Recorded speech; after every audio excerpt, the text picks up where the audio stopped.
Honor 50 telefoniga qanday quvvatlagich tanlashni bilmayapsizmi? Sizning ham telefoningiz sekin quvvat olyapti, balki siz quvvatlagich tanlashda xato qilgansiz. Unda sizga beradigan ma'lumoti manfaatli bo'ladi va telefoningiz sizga uzoq xizmat qiladi deb o'ylayman.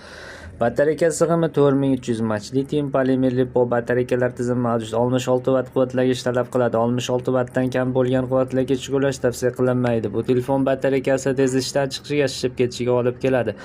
Simsiz quvvatlash tizimi mavjud emas, tezkor quvvatlash tizimi mavjud.